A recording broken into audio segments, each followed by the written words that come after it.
Just Hello, Ate Helen. Good morning.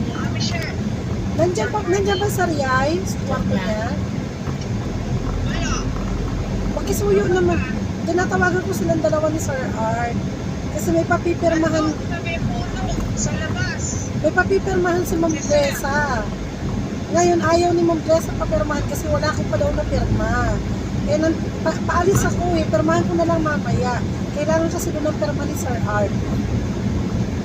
Nasaan yung dokumento? Pinakuha ko kay Noble sa taas. Sa Skylab. Pinapagawa ko kay Tapos Noble. ilalagay yung dito sa kwarto niya. Hindi. Hindi, ipapabigay ko na sa, padiretso ko na dyan sa kanilang dalawa. Kay Sir Ryan sa kay Sir Art. Kasi baka maiwanan yun eh.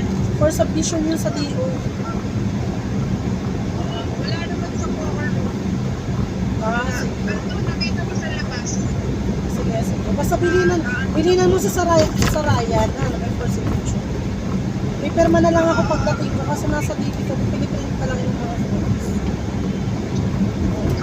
Okay, sige.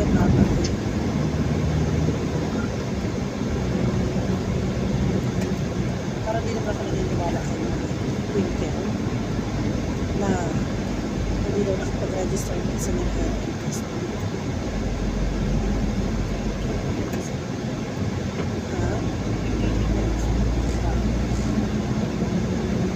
Hindi daw nakaregister ng sinigyan sa akin. Sabi ko siguro nakita lang ako yung access na ako kasi post na ako. Kasi katulad niya, apat na free registration for summer service.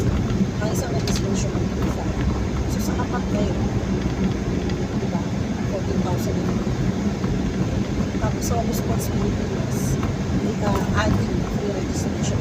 Ang isang registration ng responsibility was 2,500. Yan, diba? Mga puro nga mga sponsor yun sa mga tropang sa Pilipinas na yun. Tapos, si Robo Quest Cebu naman, nag-pledge naman, 4. Itong paper, bata sa registration doon.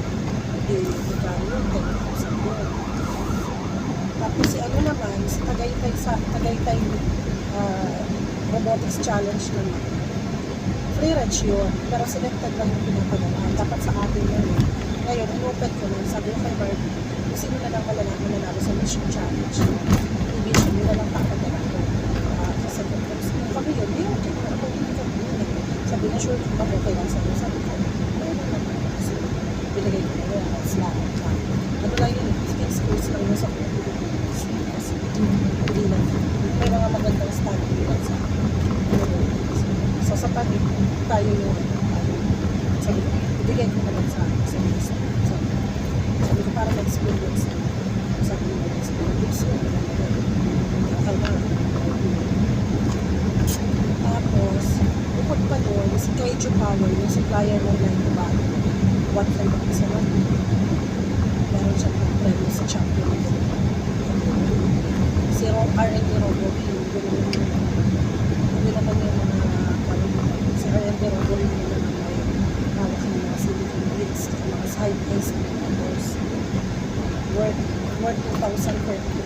Bibigay sila ng kanin, mga 2,000. Tapos si UK Date naman, worth 1 kilo mga silicon bricks. Dinay up ko doon sa 1,000 worth na para sa may robotics air concept robotics na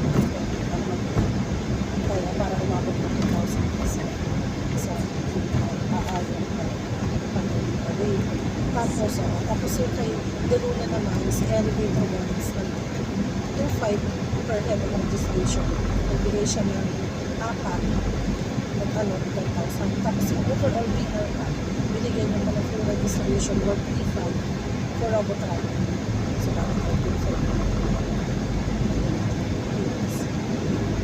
sabi ko yung mga ganun na nung nakita nila yung mga prices nito syempre manalo lang ako sa isang kategorya wala ko mga buwan wala pa kami range kasi wala pa kami tapos yung mga tarpaulin yung mga preview lahat yun free kasi sinisip naman ang pinag-ako doon sa ano man lalagay ko yung mga pangalan yun sa syempre nandun ang sponsors.